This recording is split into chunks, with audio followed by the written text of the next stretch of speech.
Good morning. Welcome to FYI. For your information, folks, it's the 26th day of January. Already the month is gone. Hope you guys have been pushing forward and pressing on, folks. We just want to live. We want to thrive. Please and thanks. Oh, we couldn't be with you guys last night. It was a taxing day. Yesterday in the National Assembly, getting that valid and credible information for you guys. But it's so good to see all of you with us this morning. Leslyn and Beatrice. I see Yolanda's joining us as well. And all the other folks who are joining us this morning across the social media. We are happy that you folks are here. Thanks for joining us. Let me start there. Thank you so much for joining us. You know, you all could be so many other places. You all could be on so many other places, so many other things happening on social media and elsewhere, but you guys are here with us, and we are tremendously appreciative of that. So thank you so much. Let us know how you guys are doing at your end. Don't wait too long. As soon as you come on, clear Alexis Chamley and Tessa Corbin, smash that emoji button for us, Erwin Dunn, and share the live so that others can get valid and credible information as well. Great to see so many of you on Erwin Dunn. Beautiful folks like Erwin Dunn and all the other guys who are joining us this morning. Debbie Collins, where are you, Debbie? Margaret Nelson, Elizabeth Narayan, how are you and where are you, Elizabeth? Those are the folks who are joining us. It's a privilege. Mornis Toby, Claire Capel, and Keyboard Hope. Good to have all of you on the live this morning with us. Shauna Fortune, how are you doing there, Shauna? How are you doing? How are you folks doing this morning? Again, it's such a privilege being here with you, getting ready to get into some of what's been happening in the National Assembly, folks, and elsewhere, getting ready to start you guys on some of that this morning, but we're happy. Let's start here. We're simply happy that you guys are here with us. Simply happy. Good morning to each and every one of you, wherever you're all joining us from this morning. Edward Rooms is here, and Fennel Innes, and Rohan Basantram is here as well. Good to have you, Rohan. Ingrid Crawford is here too. Great to see you, Ingrid. And why don't we start with a couple of the things we're following this morning. Veronica Primo Rollins said she's tucked in. You know, we've been interrogating this national budget 2024, big budget, $1.146 trillion, folks, but doesn't have anything for you. And that has been the major criticism of this budget. It's not really people-centered. It's people-centered. We can't need sand and cement, folks. Right? It's a cement and stealing budget. That's how some folks characterize it, as a cement and stealing budget, folks. That's been happening out there. The MPs are making the arguments, and folks, anybody who's been watching these debates says, hands down, the parliamentary opposition, more prepared, more coherent in their presentations. We've had a few good presentations from the other side. We've had one, Ed Gill, had a good presentation, fairly good presentation. Susan Rodriguez, strangely so, has had a good presentation, right? I think we stopped right there. We've had the Minister of Foreign Affairs. Oh, what a beauty that was. What a beauty that was, folks. And we've been dismantling some of the arguments of the government in terms of what they're providing for the people of Guyana. It's a lot of corruption where there's some contracts being given out. It's a lot of corruption. And the top 1% can become wealthier in this country. And the other folks will become poorer. Alex Bowman, Leslie Hamilton, Beatrice, that's what's going on. That's what's going on. Beatrice Helby says, so far all the opposition MPs are doing well and did well at the debates.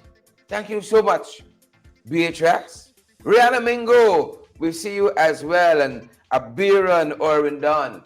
And I had a couple of words for them too yesterday. You know, and I blame one Edgel because he was so obdurate in his presentation. I almost had to scrap my entire presentation. Didn't get to 90% of it. Didn't get to 90% of it. I wanted to walk through historically what has been the state of housing in this country. Because the people, if you allow them, they want to have you think that they built every house. We don't know how to manage a country. That's a narrative they want to go on. And that's not so. Sharon McPherson, Rastaman, that is not so at all. Right? And my colleague, Natasha Singh Lewis, started off the presentations for the parliamentary opposition talking about the need for free education.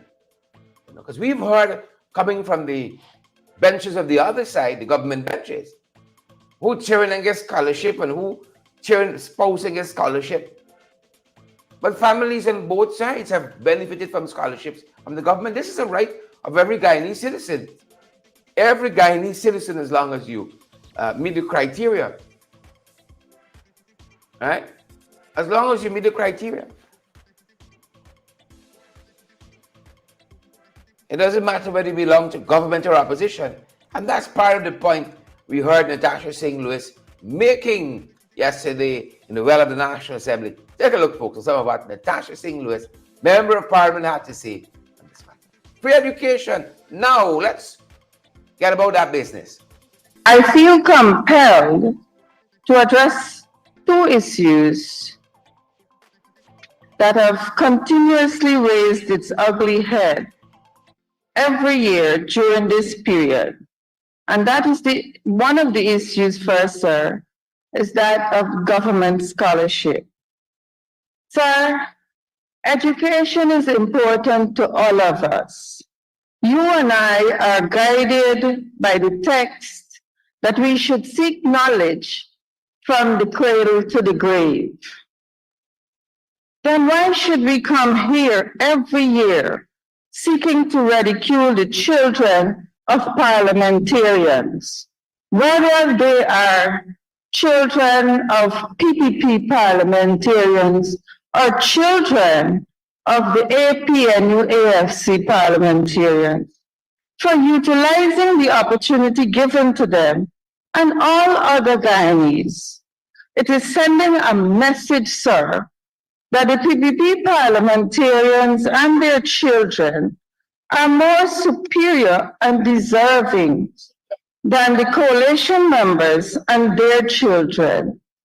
Sir, that message was sent from day 1 to day 3. The vulgarity must stop. Our children should not be brought into this vulgarity. If you ask me, I think I will tell you, every member of this House, and particularly my friends on the other side, we should let them be enrolled in a program of higher education, and at minimum, maybe some of the lawlessness might not come to this House. I have listened for the past 3 days with this Mr. Speaker. The solution to all of this is free education. So let us get on with the agenda of free education at the university level, commencing this year, 2024. We on this side, we have called for free education long before 2024. We have called, let it be known that it is the PPP government that is offering cosmetic measures to the issue of free education. Let us get on with the agenda, Mr. Speaker, of free education. That was the Honorable Natasha Singh Lewis there, making the arguments for free education. You know, free up the education. We ain't gonna worry with who get over who and all of that.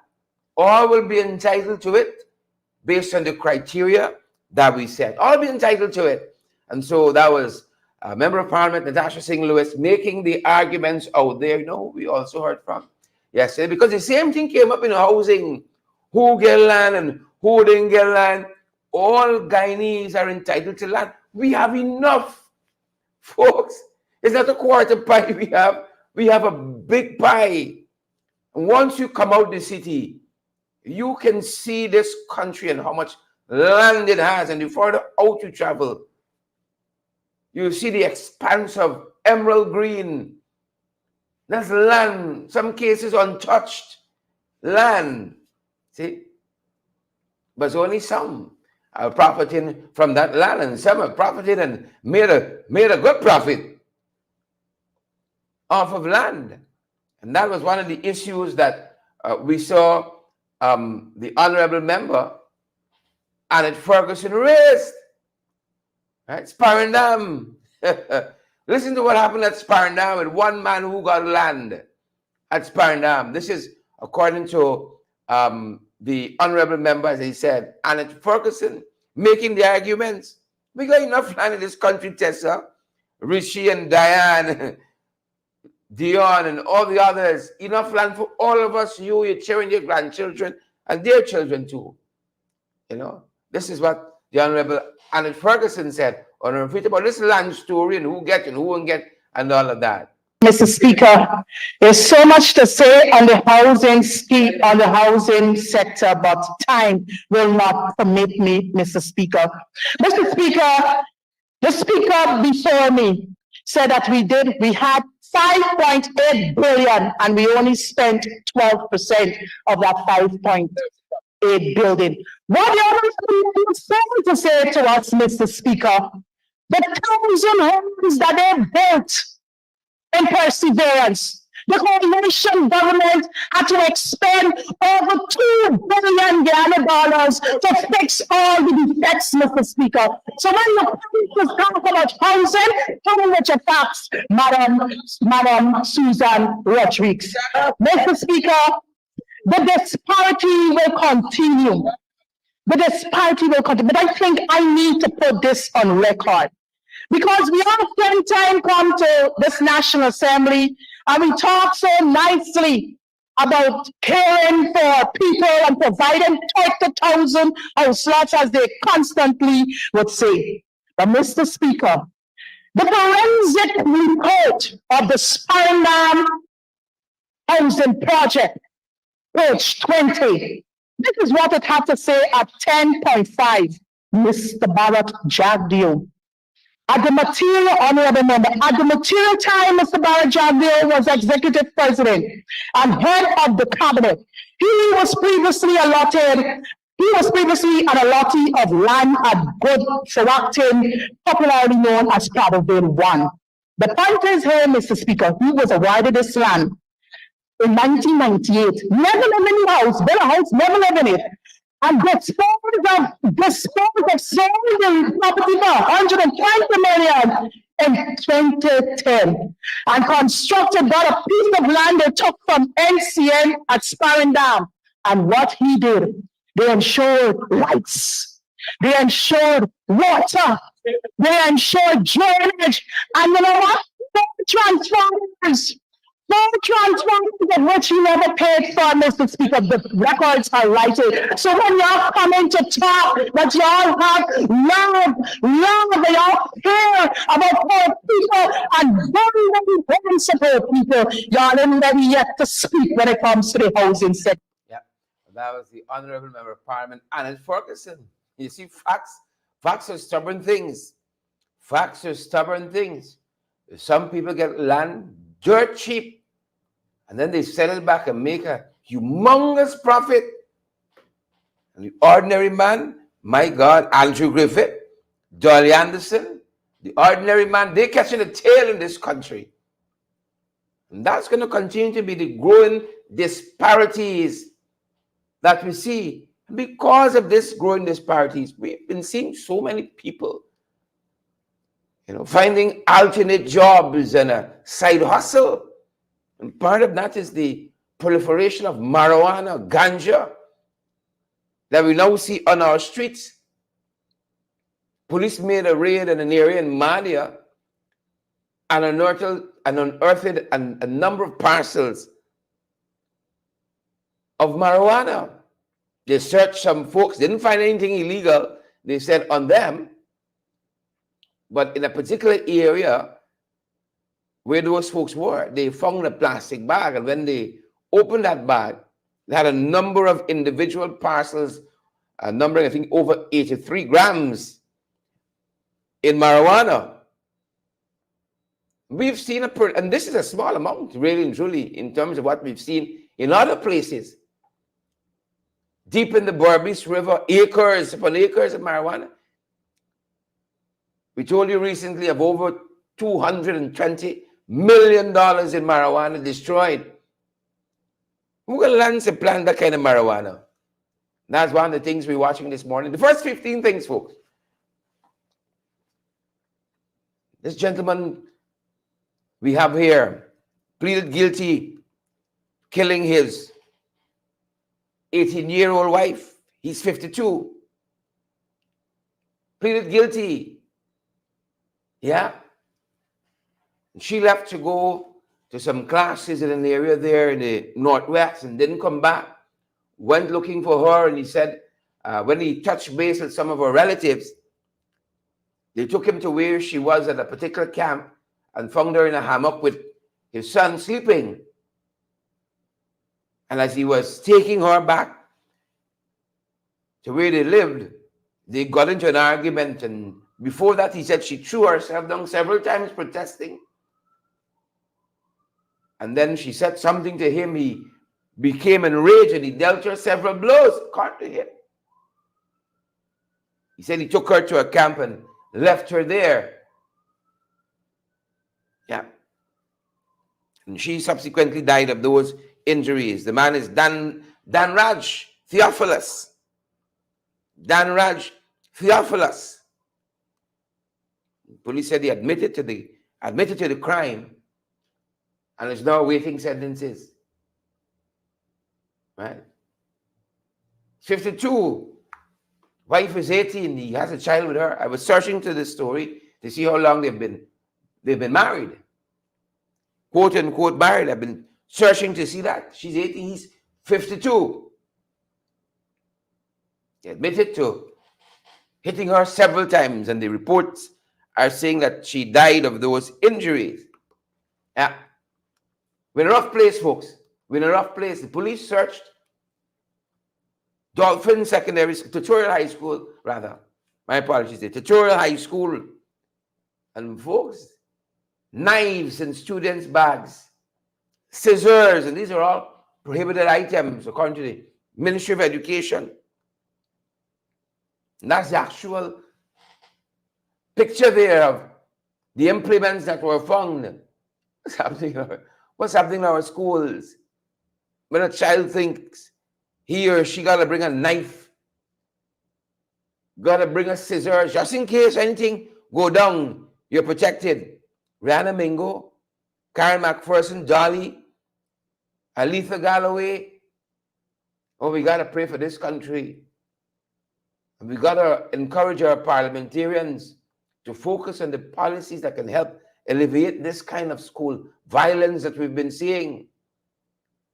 You know, the slightest thing somebody tell you wrong or look at you differently, you can remember the knife in your bag, your axe handle, your ice pick. What's going on in our schools? Wow. We got some work to do, folks. We got some work to do. You know, we have an Israeli ambassador, I think, for this hemisphere, a number of countries he covers. And he's been visiting with us and spoke to Starbuck News. And he says, you know, they're trying to fend off what's happening in the Gaza. Itai Bardov. He says that Israel has not been engaged in any genocidal actions. Itai Bardov. But he says, based on what's been happening with the Palestinians in the Gaza, they've had to protect their people. And I have no doubt that he's making the rounds trying to shore up support, because the ICJ is going to hand down a decision today on what's been happening there as South Africa took Israel to court on this matter. And while that is happening, folks, international agencies are telling us that families on the Gaza, especially North Gaza, it's become inaccessible to aid in many regards. And they said they look at people and see their eyes sunken.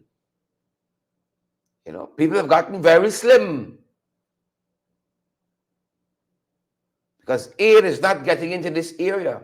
Gaza stars, the headline says, as Israel presses war on Hamas further and further into the Gaza. Something we got to watch. I think whichever side of the divide you stand on, Israel or Palestine, the loss of human lives should incense all of us. And we got to come at the table of brotherhood and sit down and work on these issues. The faster, the better. And more lives will definitely be saved. That's what we're following. Imagine you live in a country locally. You live in a country and the environmental authority and the government, in defense of the oil company and all their wrongdoings and all their shortcomings, they are willing to expend their political capital defending those who have come to make us tenants in our own country at the expense of the defense of the citizens. Judge Sandil Kisun ruled months ago that ExxonMobil must provide insurance, $2 billion US. These guys are making hundreds of billions of dollars off of our oil. And to protect us by providing a $2 billion US insurance, they don't want to do that. This sounds like some real business people that we know. They want to make astronomical profits, but the inputs is minimal. You go to a place, the food ain't saying nothing, the food ain't slapping, but the price high. Or the quality is very small, the quantity very small. Right? And they want you to pay the same price like you used to pay. Now, DPA should be on the vanguard for Guyanese. They want Gloria Fraser, Guyanese, to write them officially requesting to see whether or not Exxon has complied with the court. Could you imagine that? Information that they should be first to publish. That they should be first to show us. It's not forthcoming. Every press conference we see and hear Vice President Jack New talk a whole bunch of nonsense. He always got a paper shuffling through. How he got the paper to show us whether or not ExxonMobil has complied? How come the Vice President can't tell us if they have procured that $2 billion insurance or parent company guarantee? How come they can't show us that? Very selective. They're not protecting the Guyanese people's interests. They're not. They're not. It means if something happens out there, an oil spill, God forbid, what's going to run this country up to hundreds of billions of dollars in damages? Hundreds of billions of dollars. If our oil meet Trinidad in their water and countries close by, we could bankrupt this country trying to pay damages to those countries. And this insurance says that Exxon would be liable and not Guyana. They don't want that. They don't want, but somebody undertake for ExxonMobil.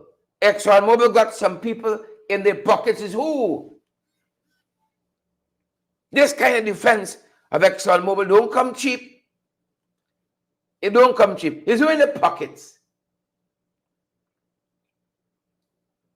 This government seem content to say they've been unauthorized bus fare increases. The busmen feel the squeeze in this economy. They're feeling the squeeze in this economy. Oh, this unauthorized bus fares, but they ain't doing nothing about it. They're not prepared to do anything about it. Claudine LaRose Duqua, even Rama McCrae, Leslie Ham, they're not prepared to do anything about it. Because they can't. But they can tell the men, spare parts going up, gasoline going up, even though they said they bring the tax on fuel down to zero. The fares are going down though. Cost of living in this country is beating us. They want to tell us there's been a 2% inflation. 2%. Consumer prices have arisen by 3%. Oh, wow. That's what they want us to believe. We got to come past just saying things can be done. Oh, the fares are not authorized. They ain't going to sit down with the unions and say, look, hold on. We can't. There's a tax on citizens. No new taxes. That's a tax. If you're paying higher bus fares, that's a tax. And you're earning a higher salary than you used to. And by the time the tax is a little 6.5, inflation alone in the marketplace, consumer prices have risen at least 15, 16, 17, 18, 19, 20%. Pumpkin inflation. If pumpkins, a slice of pumpkin gone from $100 to $1,000, how are there going to be 2% inflation? And while Ali is jetting around the world, receiving some awards that nobody never knew about. Is it the Nobel? Is it the Nobel for peace, for economics, for physics? Some awards that nobody know about. People in this country starving. You think it's cheap to fly to Ghana? Put up at a hotel there, you think it's cheap? But Ali is caught up with trying to boost some credentials. How are they going for you? He's trying to boost some credentials. Mia Motley standing a little far off now because she's vying for Secretary General, so he can't hug up and switch up with her any longer. So you're going forward now. And if I stand next to you, it means that I'm grounding. I'm grounding. What do the Ghanaians want out of this? What does the Ghanaians want out of all of this? That's an interesting question. What do they want out of all of it? You see? When you look at the distribution of the country's resources, you see an electoral map. And any government has to cater to some degree to its constituents, but the PPP take it to another level. They've gone ultra high definition with what they do. Tell the contractors to build mega drainage canal in Region 6. Right? You can take a look at the Toyota contractors and tell me what similarity you see. Take a look and see where these contracts are being given out for all the megas. And you can tell me what is the similarity with Waveney Doris? Cousin Waveney, Raquel and Andrew, Audrey and Leon, Rishi. And tell me what you see. Right? You see an electoral map, clear as day. So mega drainage, 30 contractors, get some mega funds. People in Region 3 get in a brown bag. See, they can make a bread and eat a food. We have to go back. We had a map showing the allocations, who is getting what is going where. We got to go back there. Number of small business grants, giving out 200,000 here, 500,000 there in Region 3. Look, we believe strongly that in this economy, our brothers and sisters in Region 3, they got to make up bread too. Our brothers and sisters in Region 3, they got to eat food as well. But what's right in Region 3 is right in Region 4 and 6 and 10 and 7 and 8. It's right. All Guyanese, this tide of oil and gas, this largesse, it got float all boats. This tide of opulence got to float all boats. That is where we differ. That's where we differ. It got float all boats. That's part of what we're seeing out there. It's challenging.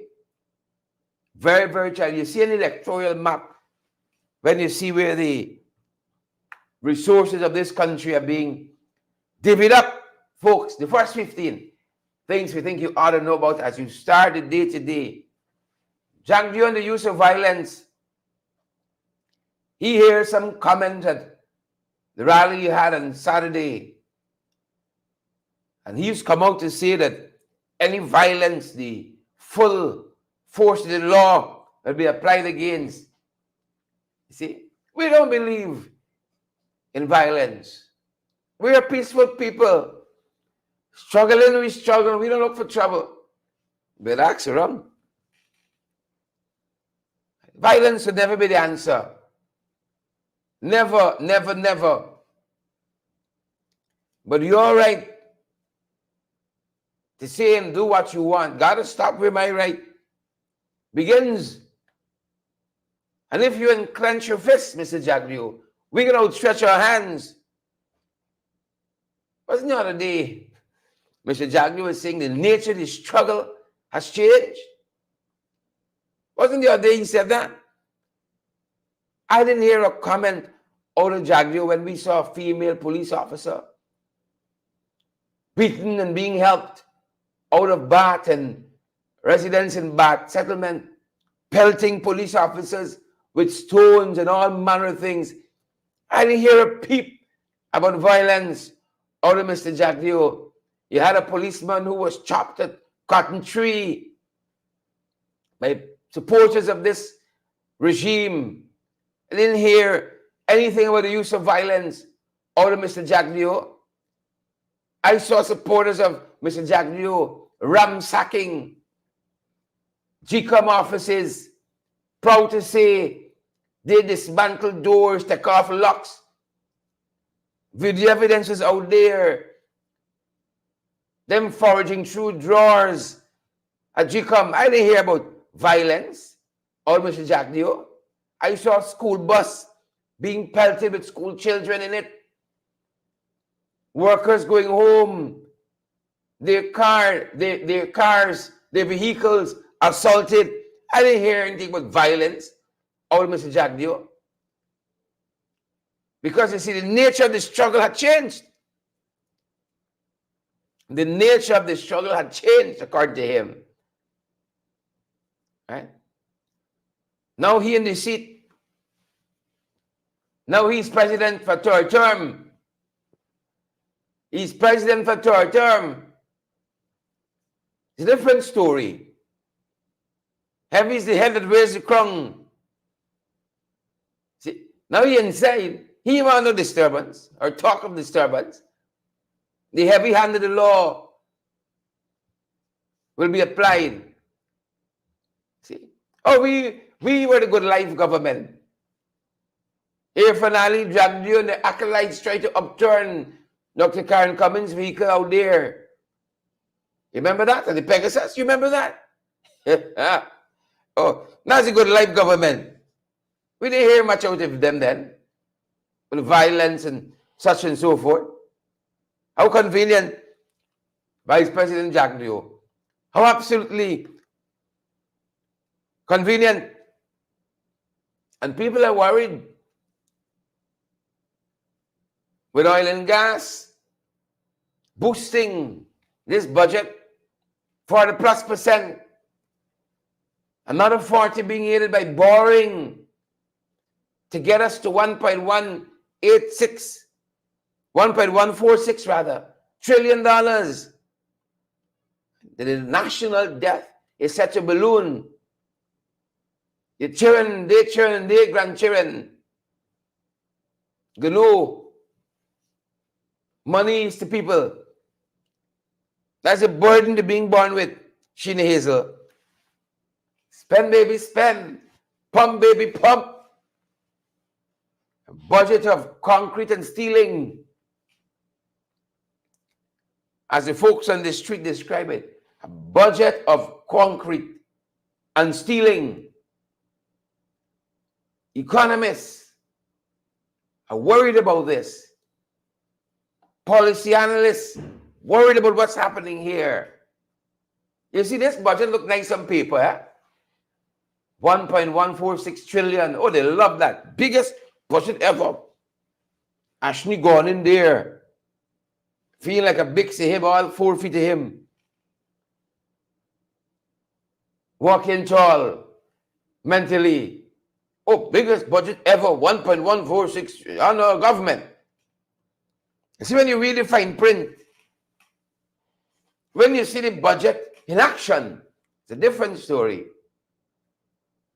It's perfect. It's sweet. It's sexy on paper.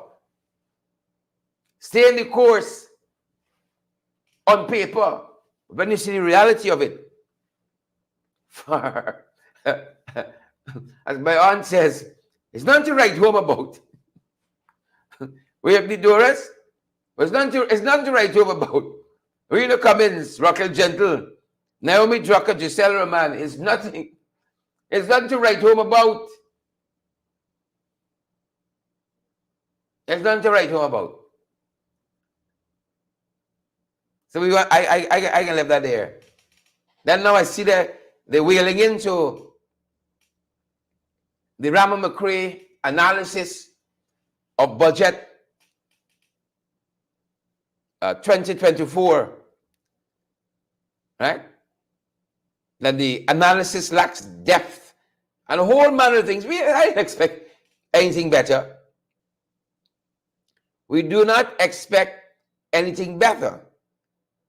Right? So that's a set piece. But I want you to hear some of what Rama McCrae said about the budget that got them so antsy. Rama McCrae had a couple of words for them. Right? It says it's a slush fund budget. Oh, who is Rama McCrae to say that? See? They haven't done the analysis, you see. Here Rama McCrae says about budget 2024. Right? One common factor is that many of the programs covered in this budget, policy initiatives covered in this budget, one common factor is that many of them have not been subjected to any serious evaluation. Indeed, Rama McCrae Budget Review says, many bear the hallmark of slush funds. Many of them bear the hallmark of slush funds. Dr. Ashley Singh says, let's stay the course. How we can stay a course of slush funds? How we can do that? How we can contribute to that? Huh? Meaningfully. And you said, You want to say, oh, as one Jill wanted to say, opposition backing the budget, right? Tell the Guyanese people you don't want a harbor bridge. Tell the Guyanese people you don't want a new access road to the East Bank. Oh, tell Guyanese people you don't want gas ashore. It's not about that. It's not about that. How are we going to endorse slush fund? How are we going to do it? When Rama McCrae, looking at it independently, says many of these programs have not been subjected to any serious evaluation. How are we going to stay on the path? How are we going to stay on that course? We can't. We just can't. And so they now come out to, as one headline says, to flay. To flay. Right? And that is in their nature. And they will use any mean necessary to flay. You remember they use an international publication, the Global Wickedness Report? Do you remember that? Like it's only I remember things. The Global Wickedness Report, they say how much billions we had lose, the APNU AFC had lost in its management of the oil and gas sector. And once the PPP assumed office, that same publication came out and retracted that report. And the PPP rode on that report in the last elections, right? Because it favored them. Rama McCrae, in their analysis of budget 2024, says slush fund. It's not APNU AFC. It's not New Nation. It's not the key. Rama McCrae, sound analysis. They're vexed with that. They are vexed with that. You see, they're vexed when you say, Jack, you get undervalued land in Pradoville and sell it at astronomical price and build another house. They're vexed when you say they put in 4 transformers to cater for its needs, run water, build roads. They're vexed with the truth. It hurts. It hurts. You know, this issue of housing. Remember, Parliament and Tasha Singh Lewis also brought it up during the course of her presentation in the National Assembly.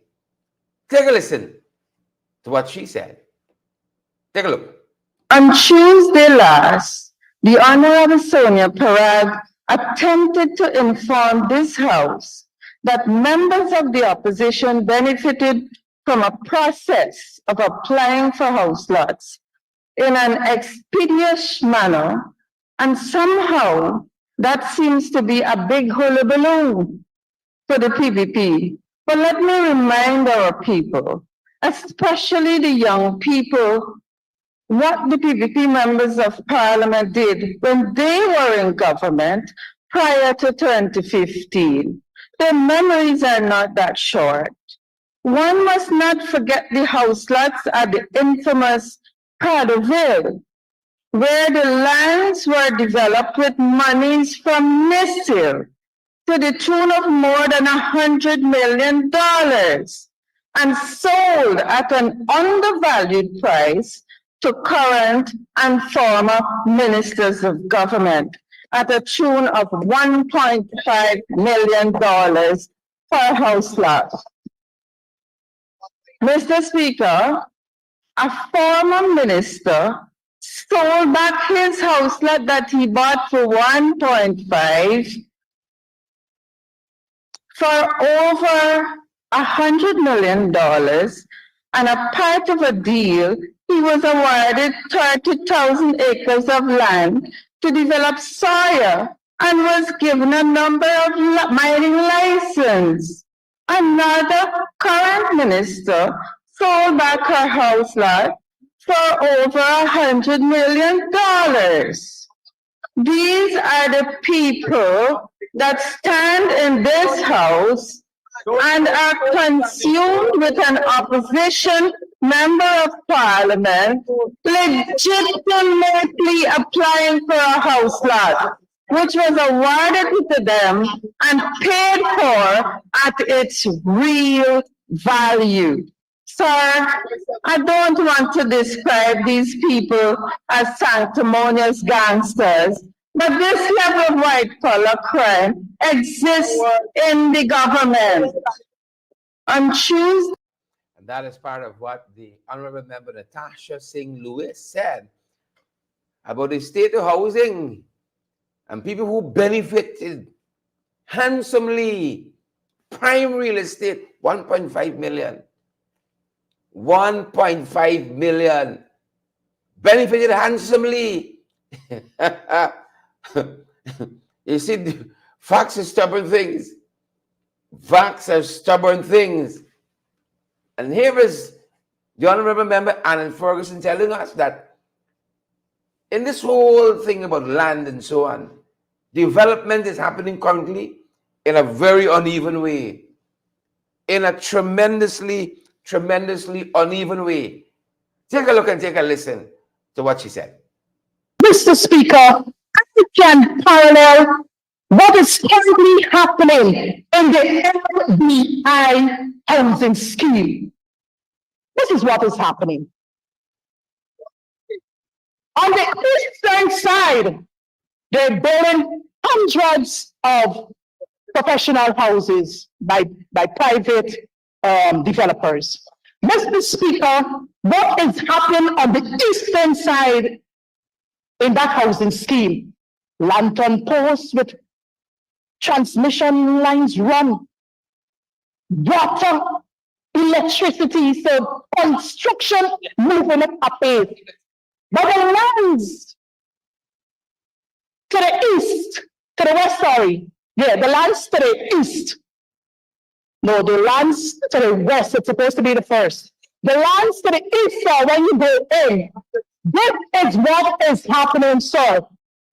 People have started to construct, but construction is not moving apace as what is happening in the area where the young professional houses are being constructed. You know why? The people ain't getting water. They ain't got light. They ain't got light. The people said to me when I asked what happening, why construction movement so slow. The people said, every day, madam, they don't know who I be. Every day, they put 3,000 the black tank full of water coming from the trench outside of the community. They're going to be working generator to cut wood and all manner of things. While the opposite side, they got the lights, they got the water, and they got the transmission wires run. You know what one developer said to me? The guy said to me, you see what happening over there? That's how the government care about. They care about poor people, Mr. Speaker. And what I recognize too, Mr. Speaker, is that lantern posts, it will show you here, Mr. Speaker, lantern posts, these lantern posts, they were lately installed. Perhaps y'all knew that Ferguson was heading there. They knew that Ferguson was heading. Yeah, and that's the Honorable Member Annette.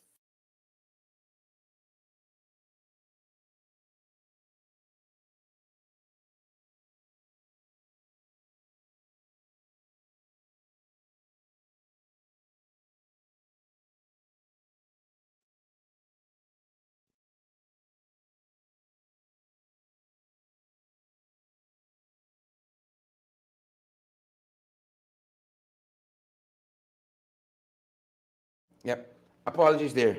I lost my battery in my mic. Apologies there. So that's what the Honorable Member Annette Ferguson was telling us there. The development is happening in a very uneven manner in housing, in a tremendously uneven manner in housing. And you know what? I am happy that she took us back a little bit to show us what we inherited.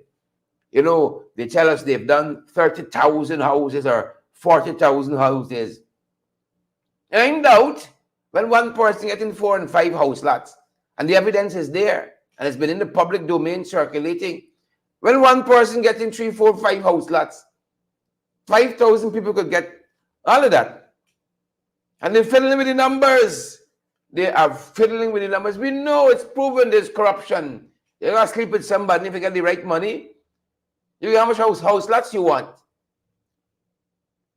You know, some folks have told us they already paid for the house lot, but they're still waiting for the allocation. And then put up a sign say promise delivered. You pay for your house lot, but they didn't give you a number yet, a street. But they said, promise delivered. Promise delivered. Again, I'm very grateful that the honorable member Alan Ferguson took us back a little bit what we found in housing when we took over. What we found in housing when we took over in 2015. Mr. Speaker, this is what is happening in the Providence community. This is what is happening in the Providence community. Right now, this is housing development by private developers. And many of the developers, Mr. Speaker, were past staff of the Ministry of Housing who now turn private housing developers. Mr. Speaker, the other complaint that I received, Mr. Speaker, this is a young professional house in the Prospect area. In the Prospect area. 1 year. This is what is evidence. It is $14 million, sir. $14 million. And these people are paying loans. So when you come in here, don't come to talk as though I don't know what is happening on the ground. Slop in the processing, there's a slothfulness in the processing of land titles and shoddy construction. I've just exhibited a few work of government housing units. Additionally, Mr. Speaker, I will share with this National Assembly what the coalition government inherited in May 2015 and what was done. I challenge the Honorable Cole Cullen after me to prove me wrong. So here are the facts at the end of 2016. There was 56,466 pending house lots application on file. Wow. This figure comprised, Mr. Speaker, of some 44,425 applicants who were pre-qualified for the house lot, but no offer was made. Perhaps the Honorable Crow will provide reasons why. And 12,041 applicants who were issued allocation of letters, but did not take up the allocation, of which, Mr. Speaker, 32% of all pending applications were classified as low income and remainder as middle income. Mr. Speaker, in 2016, the coalition conducted a study on the challenges facing the government housing program in Guyana.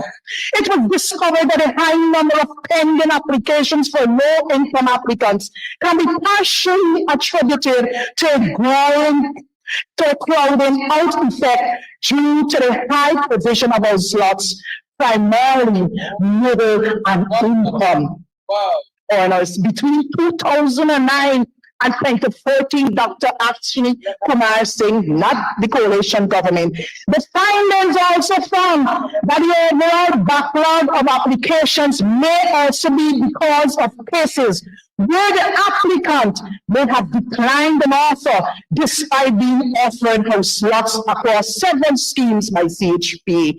Mr. Speaker, the findings further show that the reasons proffered for declining includes a lack of affordability at the time of offer, or a lack of desire to build a home at the location's offer, which may in part be due to the insufficient public infrastructure services.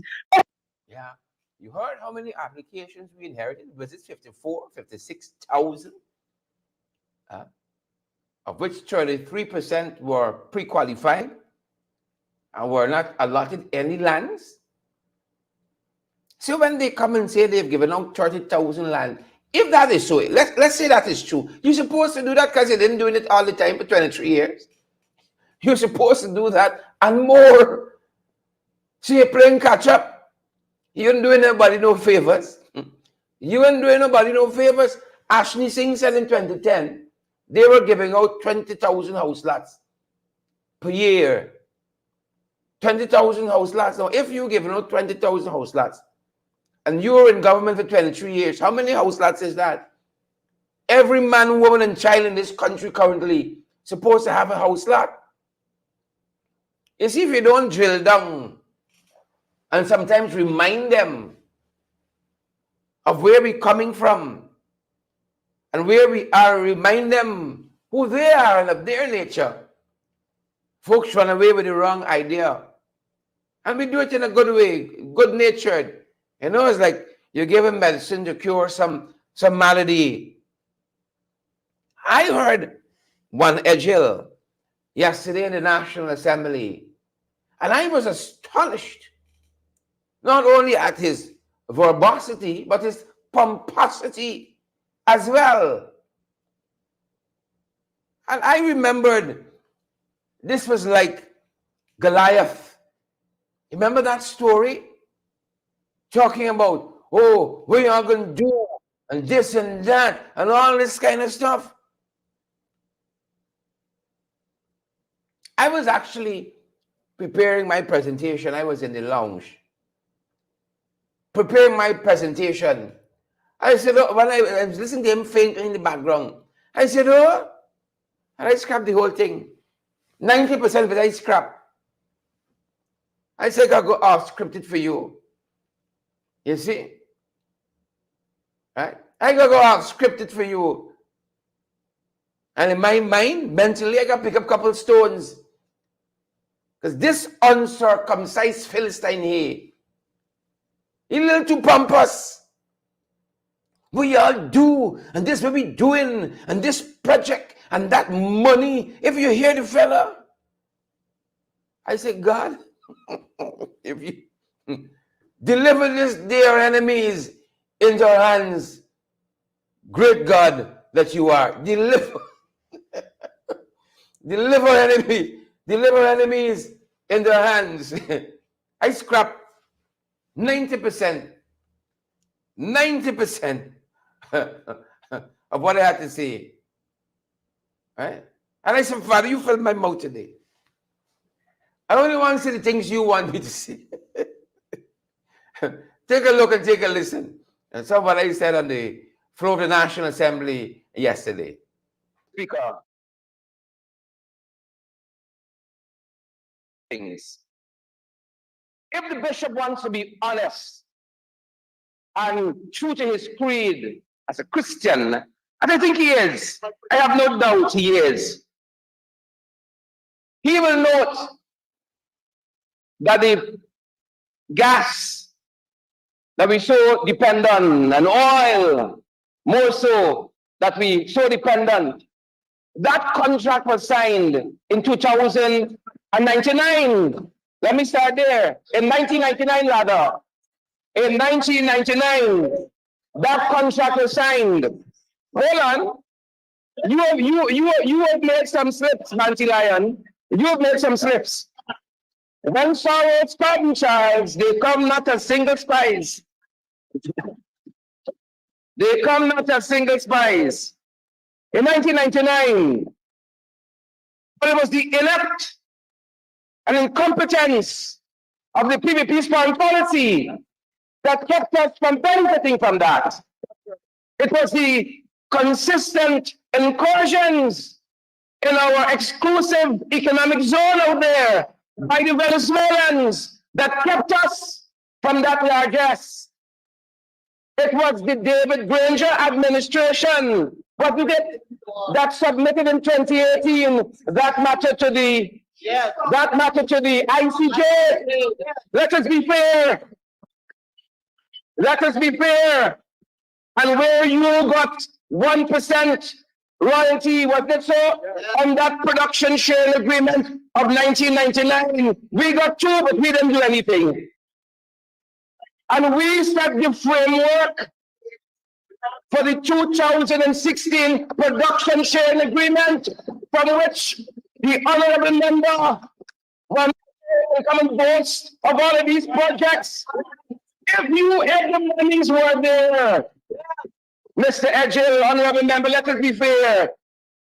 These past 3 years have added to 26 years of the PPC and administration. Why didn't you deliver on a new Demerara Harbour Bridge? Why didn't you deliver on the Gas Ashore project? Why didn't you deliver on that new access road to the East Bank? If the monies were always there, if the brilliance was always there, let us be fair.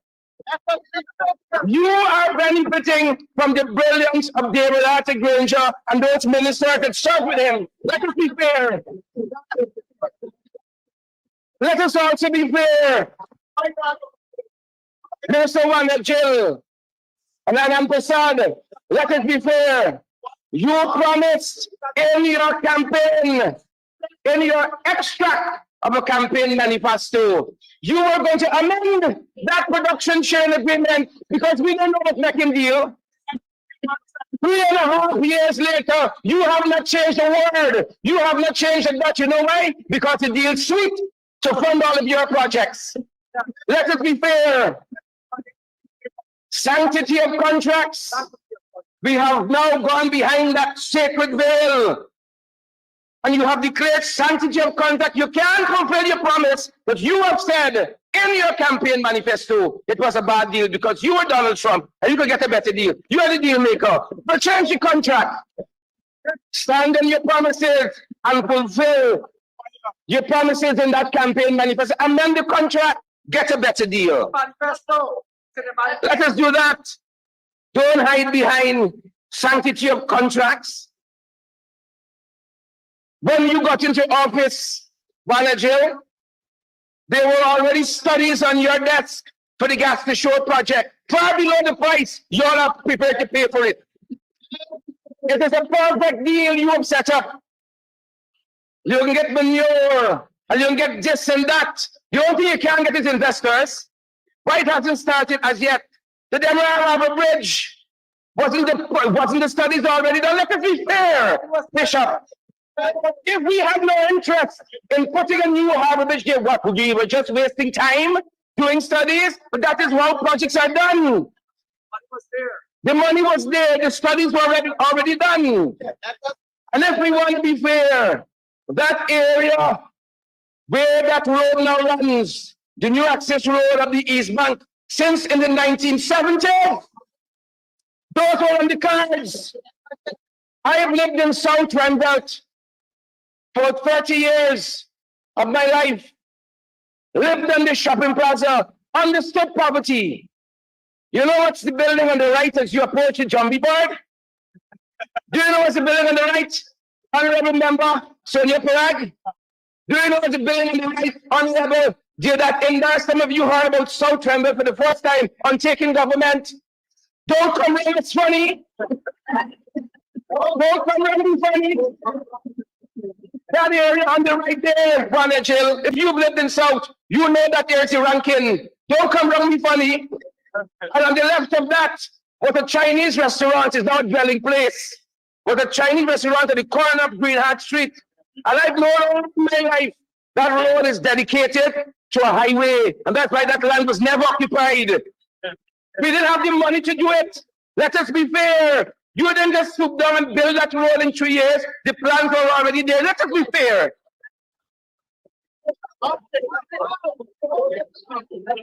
You know what is poverty? Do you know what's poverty in this house? Poverty is going to the shop in East Randolph under the PPP government, and you buy a tennis roll, and the shopman's sorry for you, you have a butt in it. You buy $40 in milk, and they give you a spoon of sugar. Do you know what's poverty in this country? You know what's poverty? Some of you learned about East Randolph and Back Circle and Zenith when you came into government just now. Never visited those areas before. Give us a break in this government. We sat down and we craft a plan for the oil sector. In the production sharing agreement, we had an enemy at the gate. in Venezuela, we try to send them off, taking that matter to the ICJ with the signing bonus. Where were you in defense of this nation? Where were you? Huh? Where were you? So we've had that. We've had that. I heard the honorable member talk about the boardwalk. Let us be fair. I sat in City Hall when the Ministry of Infrastructure came and did the consultation for that boardwalk. Hold on. And to show you where we are, that boardwalk was not the only project, that was part of the project. The boardwalk was to come from at the back of Starbuck Market. What is Seawall? Give us a break. Give us a break. You might not have seen the plan. You might not have heard anything, but we were busy working from the law for government, foreign, and domestic, and trying to move this country forward. I want us to be fair in the National Assembly. All right, that is some of what I said yesterday in the National Assembly. Folks, we can't allow them to come and paint a narrative like we didn't do nothing in this country. And we had to fend off, as I said, an enemy, foreign and domestic, and try to move this country forward. Once we had that no confidence motion, everything was going to go slow. And a lot of the plans were stalled. Those things were there. I got to ask David Patterson today to come and walk you through the conception the APNU AFC government had of moving all of the government services to a specific area on the outskirts of the city. And that was going to be a whole government complex where you could walk across the road and get housing, walk next door and get to finance, go across the street and get to another government agency. Everything was going to be in a concentrated area, making it easier physically for people to access government services while also improving, the IT infrastructure. We had a plan. Don't let her come wrong, y'all. Funny. Folks. Don't let her come wrong. It's funny. That's going to do it for us at this end, folks. I regret we're not going to be able to get into that bit. This last topic here, 15th thing we think you ought to know about as you start the day. The speaker being accused of dereliction of duty. There's a fascinating letter in today's Starbuck News written by one Claudia Haywood, standing up in defense of women in the National Assembly and some of the words that members of Parliament have been hurling at our women folks still, after Damlal and the dildo still, and saying the speaker in hearing, he got convenient ears. Apparently, it's required reading, I think, in Starbuck News. Claudia Haywood, required reading, dereliction of duty. But that's going to do it for us at this end as we head back into the support our colleagues to engage the government of the day, installed albeit in moving this country forward. We don't want to oppose for the sake of opposing. But if Starbuck News, Rama McCrae, this thing is slush fund, this thing and thing. You want us to just blindly go in? Fools rushing, we're eagles there. We're going to take our time. Today's the final day for the budget debate. But next week, we go into the programs individually with a fine-teeth comb all week next week. Folks, we're going to see you on the next broadcast. Edwin and Renella and Sandra and Orwin Dawn and Dolly and Martha, Terrence and all of you beautiful, fantastic folks. Beryl Crawford, thanks for joining us this morning. Folks, as you head off into the city, I want to recommend you have to transact your business. These are people who understand all your documentation needs. If you need a good Justice of the Peace Commissioner vote, start with David.